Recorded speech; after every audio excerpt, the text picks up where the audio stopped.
evening and welcome to episode 66 of Sports Life Talk, South part of the Sports Life Talk family out of Dallas. And we are coming to you live from Houston, Texas. Episode 66, is entitled Family Barbecue because Travis Kelce and Jason Kelce lit that pit for Super Bowl Sunday. Our host for this evening is MIZZ, Ms. El Paso. Buenos dias, buenas noches. Glorious on that phone light. And we have got a great show for you today. Just the two of us. We are missing Buckeye Britt and our friend Eric from Ragin' Wagers. But we got this covered because we are talking about Super Bowl, baby. Oh, the Super Bowl. And waste management. So let's get this popping, Ms. El Paso. Yeah. So what are we drinking tonight? Well, I am drinking water because it's 6 o'clock and I was not ready to crack one open. But I'm definitely going to have some wine later. Want to wish everybody a happy Valentine's Day and a happy Singles Awareness Day. If you did not know, the acronym for Singles Awareness Day is SAD. However, I am not sad because I don't know all the Valentine's Day bullshit. Well, I did not make it home in time to make a drink, but it's okay because I will have a drink tonight when I go to Warehouse Live for the Moth Stories, and the title today is Love Hurts. So sad, love hurts. This is up my alley since my heart is darkened, but my crown stays on my head. It is going to be so good. So I'm obsessed with the Moth. I am really ticked that I forgot to get my tickets. When I saw your message yesterday, I was like, why? Why am I missing my first live Moth in Houston? I've never gone to live Moth. I listened to it on the podcast, The Moth. So hopefully they'll air this one and I'll be able to hear it at least. Oh yeah, they have them every month, so it's not like you can go anytime. I've been to a lot of them. Wait, they have them every month? It's pretty much every month they have the Moth, yeah. I did not know that. Okay, I'm going next month for sure. Yeah. No problem. Yeah, but before we move, what was that? I've just always been a huge fan. I listened to it on my road trips. And for those who aren't familiar with the Moth, they're 5-minute stories told by strangers on the particular topic. So like today it says love hurts, but it doesn't have to be like a story about, your heart hurting. It could be like love hurts, like somebody ate the last M&M in the bag of candy and you were crushed as a child because, that was the last green M&M they're ever going to make in life or something like that. Something crazy. Right. Yeah. So it's always interesting to see what people come up with. But before we start the show and we move forward with all the great information that we have, I just want to say, I stand with Michigan State University, the alumni, the student, the faculty, the residents of East Lansing and Lansing and the surrounding areas.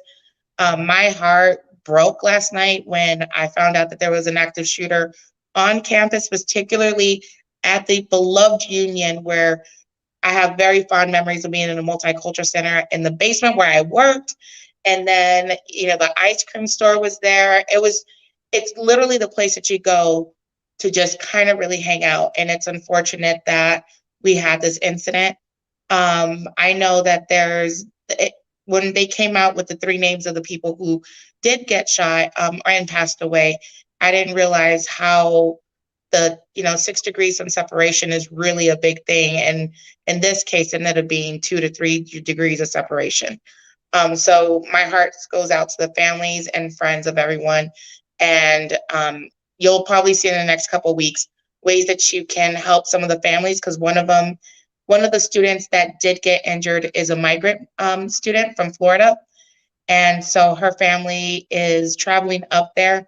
A lot of these students, they don't have health insurance. Mm-hmm. So there's going to be a lot of different ways that you can contribute and help those who were affected by this. Yes, I actually just saw it. I didn't see it last night. I saw it flash up like on my phone today during work.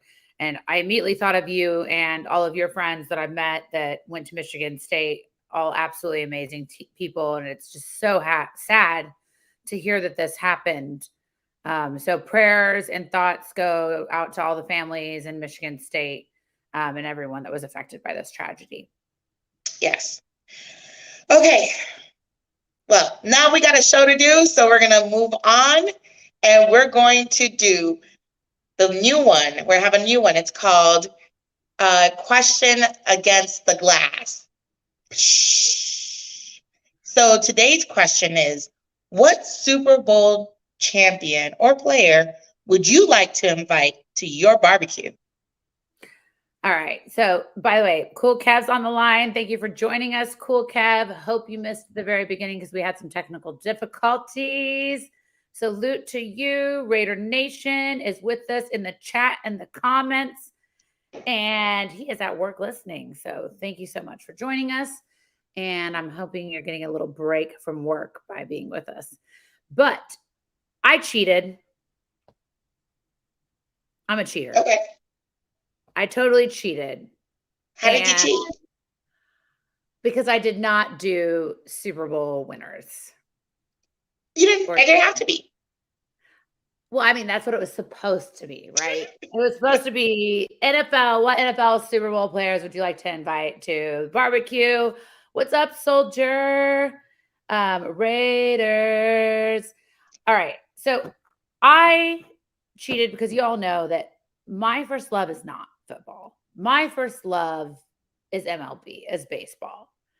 So I would invite the entire 2016 World Series team to my family barbecue, which were the Chicago Cubs, ladies and gentlemen. And I thought about this a lot today because I was like trying to think of football, but I'm like, no, in reality, what do I want? I want to get the band back together. I need Brizo. I need Chris Bryant and Anthony Rizzo. I need Wilson Contreras. I need Grandpa Rossi.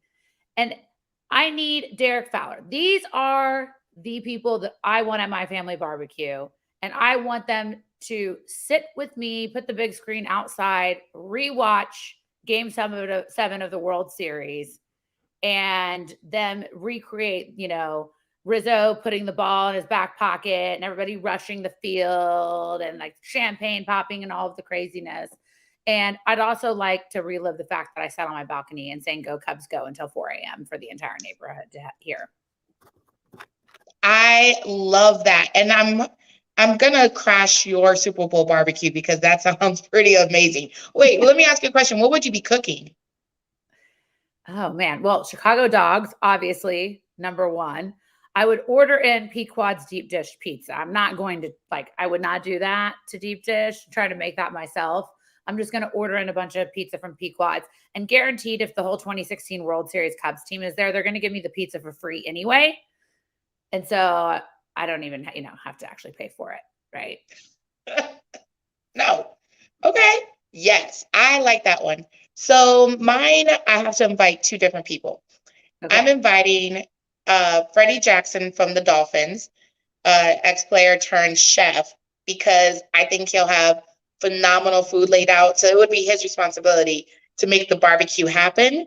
I love it. To work. Yes, I'm putting him to work. It's less of me wanting to see him and more of me wanting just to get the food and not have to do the work. And then my guest, you're going to laugh at this one. My guest would be Ocho Cinco. Why? Well, one, he's going to be cheap, so he ain't bringing nothing to the barbecue, which, okay, I'm here for. It's okay because Freddie's going to make everything. But why Ocho Cinco? Because the entertainment, the value of entertainment. He's hilarious. And on top of that, I want to know more. I want to know more about him. I mean, we already know his thoughts about money, but I want to know more. Like, is it really scripted? Is it not scripted? Like, just all these great things. So that's who I'm inviting to my cookout. I love it.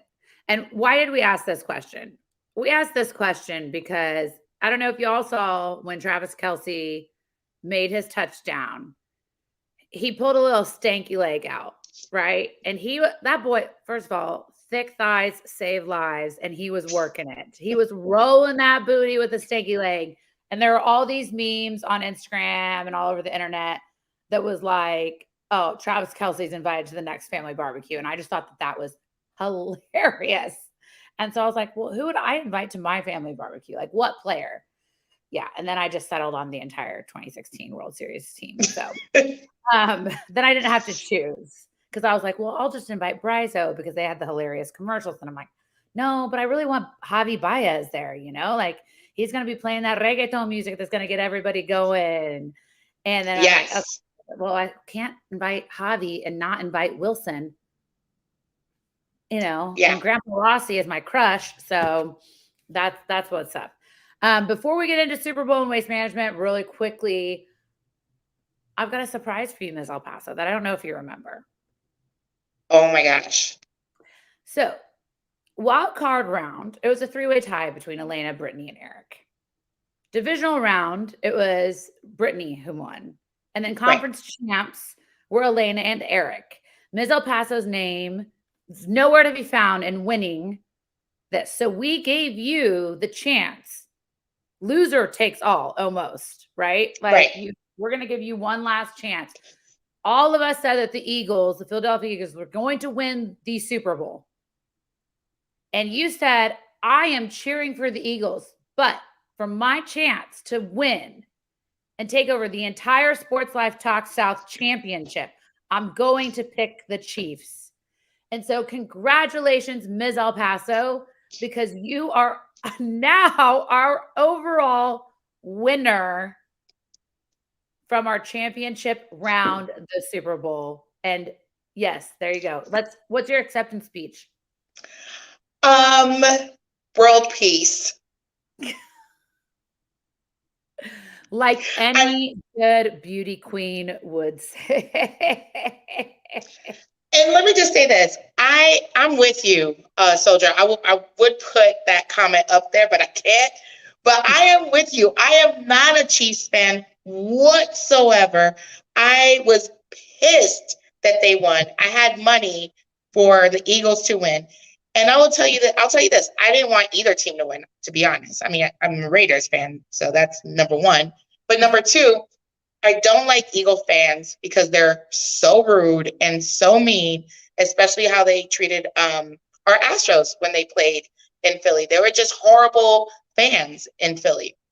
And I didn't want the Chiefs to win because I can't stand Mahomes, his brother, and his wife in that order. And so I was just like, I can't do either. But I had to pick one in order to win this bracket, and I'm so appreciative. Yes. You are the overall winner. Even though you won none of the three out of the wild card division or conference championship, you have taken home the ultimate prize, which is the Super Bowl. And so I'm not a Chiefs hater. I don't really like Mahomes. And I definitely don't like his brother. But I am not a Chiefs hater, but I cheered for them in 2020 when they won. And my friend Mel is a huge Eagles fan. And so I really wanted to see Mel take home that prize. So, oh man, $200. Damn, Soldier. Hey, you know what? What a game. I actually had said on the show, you can roll it back to future or past episodes. I was like, oh, Philly's going to run all over them. I really thought that was going to happen. I did not think that the Chiefs were going to play so well. And Jalen Hurts had 4 touchdowns. So it's not like the Phillies played terrible. I mean, it was a contest for sure. This was a great game. Ms. El Paso, any thoughts from the game? I know it was very loud where we were. It was a huge party, so it was kind of tough to watch everything. So my thoughts for the game are it's what you just said, but the one thing that's kind of lingering with me since Monday was the whole, it was a report saying that they found that Mahomes had possibly, that he had some substance or something in his system after the game. And so now they're questioning whether or not he should have been playing. I think we all knew at halftime what was happening in the back. He was getting shot the hell up. Exactly. Ain't no way that boy, like, he legit sprained his ankle to like the umpteenth power and then rolled out at halftime running like he ain't have no problems whatsoever. Yeah, exactly.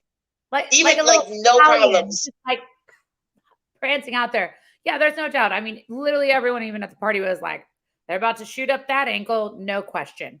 And I mean, that's not illegal. It's not illegal, but it's illegal on what you're shooting up, how you're shooting up.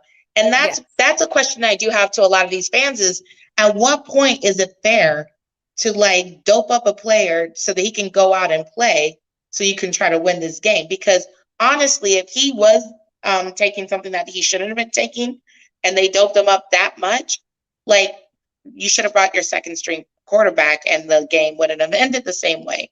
So I'm just a little like, I'm not for this whole, it's almost like taking a person who has a concussion and bringing them back in and just saying, hey, he's probably not in his right mind, but as long as there's that one player that has a string on him, he's okay. No, this is the health of these players. Like, I don't think I'm for that. I think there's a line. I think that it could have been crossed. Allegedly it was crossed. Allegedly, yes. Allegedly it was crossed, but yeah, I'm not here for that. He was feeling no pain, but his mental state was obviously good, or he wouldn't have been able to make those plays, So let's somebody bring on the investigation. Yeah, bring on the investigation. But to tell you the truth, if I was an Eagles player at this point, it doesn't even matter. I don't get the confetti. I don't get the crowd. I don't get laid by my girl because she thinks I'm a loser on Sunday, but I'm a winner on Tuesday when she gets the fat ring and the roses. Well, for me, it's carnations. Roses. Yeah. Yeah, but you're going to get that sympathy lay. Let's be real. But okay, so these are millionaires we're talking about here. The losers are getting the sympathy lay. Oh, baby, I'm so sorry you lost. How can I make you feel better? You know what? You're probably right. I forget that I was a cheerleader at one point. Like, oh, are you sore? Let me rub your back for you.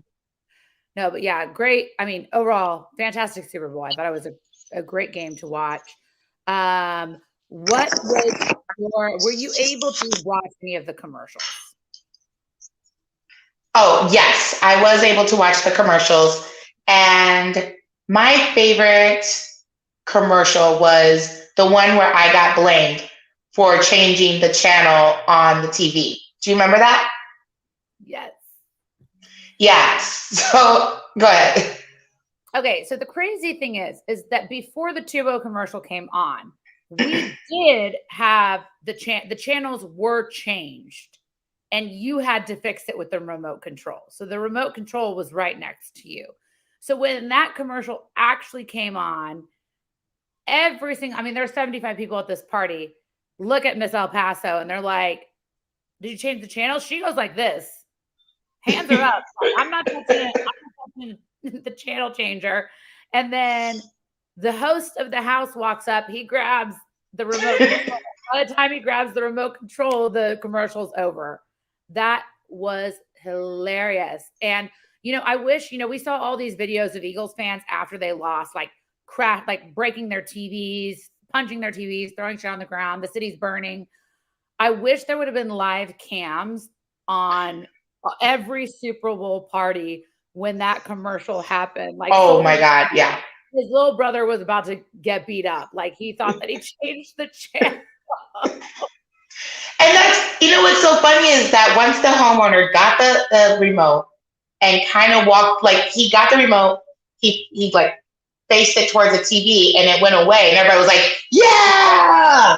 And they cheered and I just sat there like, it wasn't me, guys. I didn't do anything. Yeah.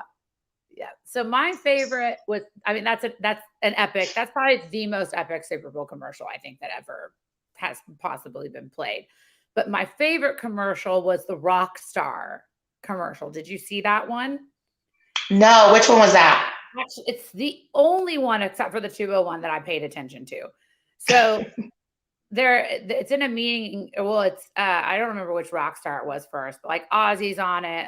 The Kiss guitarist, I think he was the first one to show up, and he's like, "Would you please stop calling your coworkers rock star?" And it's a workday commercial, right? And so he walks in, and it's all these rock stars being like, "Do you know how hard we work to actually be a rock star?" And it keeps flashing all of these different rock stars. Gary Clark Jr. was one of the last ones to be on it. And then it keeps flashing back to the workplace where they're like, "Hey, Jim, way to get that project done before it was due. You're a rock star." And because I totally call people rock stars at work too. Do you? I'm like, "You're such a rock star." But I loved that one because it had all of these amazing rock stars on it. And I thought Workday was super smart for that one. That was a good one. That definitely was a good one. You know, I was surprised there was no tearjerkers this year. No, but I mean, Jesus obviously got some money because Jesus had a commercial. So. Oh yeah. And it was a long one. It wasn't like a quick 30-second one. It was a good minute and a half. I was like, yeah, that's a lot of money. Those collection plates must be filling up. Mm-hmm. So I think all the way. Somebody from Dallas that paid for that commercial, that started those commercials. I'll do some more research on that, but I feel like it was somebody in Texas, somebody from Dallas. That would make sense. Real quick, because we actually only have 1 minute left, and I know that we can't go over tonight because you've got to go to the Moth, and I need to start drinking. But Waste Management was also this weekend in Arizona. I cannot even fathom how lit Arizona was this weekend. But Scotty Scheffler took home the W. He returns to the number one spot with 19 under. $3.6 million is what he won. And Waste Management is a complete shit show. It is the biggest golf party in the world. People line up at 6 a.m. to get to hole 16. Hole 16 is the rowdy hole. And I just want to give a shout out to Ryan Palmer. Since 2015, the Waste Management Tour tournament, he's been wrapping golf balls with money and throwing them into the crowd. And the golf ball says, "Buy a beer on me." Oh, I love that. Yeah. Hold on. So do they really get their beer for free from him? That he takes the golf ball, writes "Buy a beer on me," wraps it with money and a rubber band and throws it in. So he gives the crowd money, throws it into the crowd. Oh, okay. I'm here for that. Yeah. So Ryan Palmer, I mean, I guess he's been doing it for a long time. I didn't really notice it or hear about it until this year. He's officially Buckeye Brett and I's favorite player now. So that's awesome. I wish they would do that in every sport. Yeah. I mean, we don't need to do celebrity gossip, right? Because obviously everybody knows Rihanna's pregnant now. Exactly. Rihanna's pregnant, and you now have a baby mama that has 2 children. So if you're trying to get with her, A$AP Rocky is still winning in that league. So knocking that one down. Yeah. I mean, what you didn't know is that Mizz Paso was actually going to break the news that Rihanna was pregnant. But I'll wait until after her Super Bowl performance, and then Rihanna beat her to the punch. So, but FYI, I really loved the halftime show. I know there's a lot of, she didn't really move. She didn't do anything. I'm sorry. This chick is like 5 months pregnant on a platform that's like thousands of feet up in the air by herself. And she's like supposed to be doing the most. I think she did the best. So I will give you that. But what I am a little bit disappointed in is that we had just seen Toby in December, and Fat was 6 months pregnant, totally rocking the stage, dropping it like it was hot. I was like, I don't know how her 6 months pregnant has those knees right now, but you don't know how people feel, right? Rihanna maybe didn't feel that great. So I'm not hating on that, but I did think about when I was watching it, I'm like, she needs to take some lessons from Fat on how to really do this when you're 6 months pregnant. I agree with that. H-Town women are just a little different, built a little different. That's right. H-Town, Michigan women. All right. Well, before we go green, go white. Again, I'm here for Michigan State. So take us out. All right, everyone. Thank you so much for joining us. Make sure you subscribe to Dresses and Salted Pretzels and Mizz El Paso on Instagram. Tell your friends to hit that subscribe and like button and subscribe to Sports Life Talk. I will definitely be watching Sports Life Talk tomorrow night at 8 p.m. Central. Got some recording to do, but I'm definitely going to play that on my phone while I am doing that. If you have time, if you're in Houston Thursday at the Foundation Room, we've got Circle Chair Sessions All-Stars. We have a songwriter, song swap, and a bluegrass band, and it's going to be popping. So join me at the Foundation Room. I will buy you a drink if you come. Hey, you better get there. Adios. Thank you for joining us.